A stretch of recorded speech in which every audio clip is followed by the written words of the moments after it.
Helo, a chroeso i'n cyflwyniad diwrnod agored ar gyfer y cwrs Dylunio Cynnyrch ym Mhrifysgol Bangor. Peredur Williams ydw i, ac rwyf yn un o'r darlithydd sydd ar y cwrs. Bydd y cyflwyniad hwn yn rhoi trosolwg cryno i chi o'n cwrs yma Bangor, ac yn amlinellu'r hyn y byddech yn ei brofi fel myfyriwr dylunio cynnyrch gyda ni. Mae tua 80 o gyrsiau dylunio yn y Deyrnas Unedig, a diolch i chi am ddangos diddordeb yn y cwrs ym Mangor. Mae'n amlwg bod gennych diddordeb mewn dylunio, ac mae'n debyg y byddech yn hoffi gwneud gyrfa o fewn y maes. Fel y gwyddom, mae dylunwyr yn newid y byd, ac rwyf yn casglu yr hoffech hithau gael effaith a chreu newid cadarnhaol yn y byd hefyd. Felly dewch i Fangor i astudio dylunio cynnyrch, a byddwn yn eich helpu i ddatblygu'r sgiliau ymarferol ac academaidd i wneud hyn ddigwydd. Rydym yn eich rhoi chi a'n holl fyfyrwyr presennol ac yn y dyfodol yn ganolog i bopeth yr ydym yn ei wneud. Mae gennym gwrs unigryw ym Mangor. Ni yw'r unig gwrs yn y Deyrnas Unedig lle byddwch yn ymgymryd â 3 lleoliad diwydiannol. Hynny yw, 1 bob blwyddyn. Mae'r pinnau yn y map yn dangos lleoliadau cwmnïau mae myfyrwyr wedi bod ar y lleoliadau yma. Yn gyffredinol, mae'r lleoliadau'n para rhwng 6 a 8 wythnos, a'ch penderfyniad chi i ba faes dylunio gweithgynhyrchu yr hoffech chi fynd. Ychydig iawn o fyfyrwyr sydd yn gwybod yn union pa sector o fewn dylunio yr hoffen weithio ynddo yn y pen draw. I fod yn onest, di'r rhan fwyaf o'n myfyrwyr ddim yn gwybod. Mae'r 3 lleoliad dros 2 blynedd yn gyfle gwych i chi gael profiadau gwerthfawr i ddarganfod beth rydych chi'n ei hoffi ac i ba faes yr hoffech fynd ynddo yn y diwedd. Mae'r profiad diwydiannol yn y byd go iawn yn amhrisiadwy.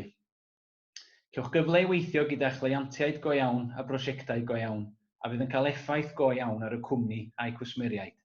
Ac am y rheswm hwnnw, rydym yn gyson yn y 10 uchaf am gyfradd cyflogadwyedd ein myfyrwyr wedi'i ddisgraddio.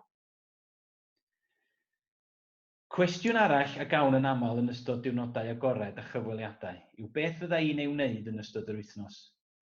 Mae wythnos cyffredin yn cynnwys tua 3 diwrnod llawn o gyswllt trwy darlithoedd, gweithgareddau yn y gweithdy a datblygu sgiliau dylunio gan gynnwys rhai digidol.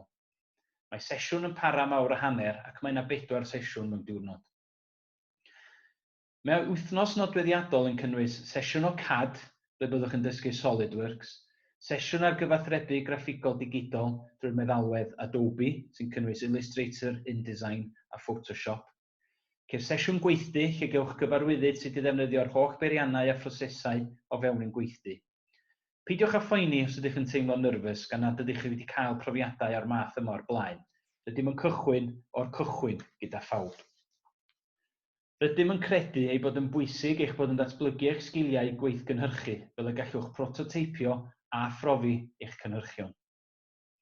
Bydd darlith astudiaethau proffesiynol yn edrych ar ddamcaniaeth, prosesau a rheolaeth dylunio ac arloesi, a bydd gweddill eich amser yn weithgareddau sy'n seiliedig ar ddylunio drwy ddasgau, datblygu sgiliau bach a phrosiectau dylunio mwy.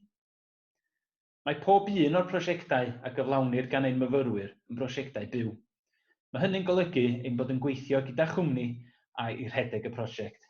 Mae'r prosiectau a'r effaith y gallwch eu cael felly eto yn rhai go iawn.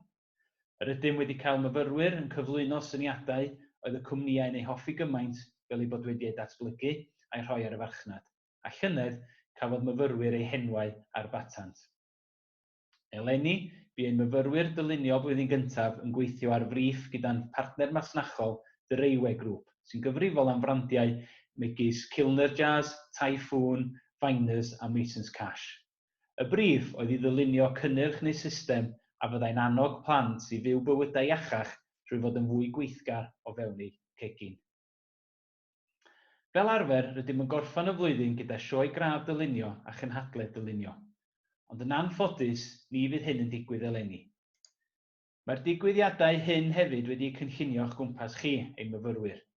Drwy'r gynhadledd, rydym yn dod â dylunwyr blaengar i siarad â chi am ddylunio, beth maent yn ei wneud, sut maent yn ei wneud ac yn bwysicach na hynny, pam ei bod yn ei wneud o y ffordd honno. Rydym wedi cael cwmnïau fel Unilever, Seymour Powell, Heatherwick Studios, DCA International a Frog Design i enwi ychydig yn ein cynhadledd. Rydym yn ymfalchio fod y cwrs ym Mangor yn wahanol. Rydym yn gwerthfawrogi'r cyfraniad y mae ei myfyrwyr yn ei wneud i'r cwrs, y brifysgol a'r cwmnïau y maent yn gweithio gyda nhw. Rydym yn ymyfrydu yn y ffaith bod ein grwpiau addysgu yn fach gydag uchafswm o 30 o fyfyrwyr o fewn blwyddyn, sy'n golygu ein bod yn dod i'ch adnabod ar lefel bersonol ac bod yn dod i adnabod eich cyfoedion i gyd. Rydym wrth ein boddau yn byw yn yr ardal yr ydym ynddi, dinas fechan ar gyrion Parc Cenedlaethol Eryri, lle gallwch fanteisio ar bopeth sydd ganddi'w gynnig. Rydym yn addo rhoi eich datblygiad a'ch dyfodol chi wrth wraidd popeth awn gyda'n gilydd. Felly cadwch yn ddiogel yn yr amseroedd hyn, ac os oes gennych unrhyw gwestiynau, mae croeso i chi gysylltu â ni drwy'r sianeli cyfryngau cymdeithasol, neu anfon e-bost trwy wefan Mhrifysgol Bangor, neu e-bostio productdesign@bangor.ac.uk a gobeithiaf eich gweld yn mis Medi.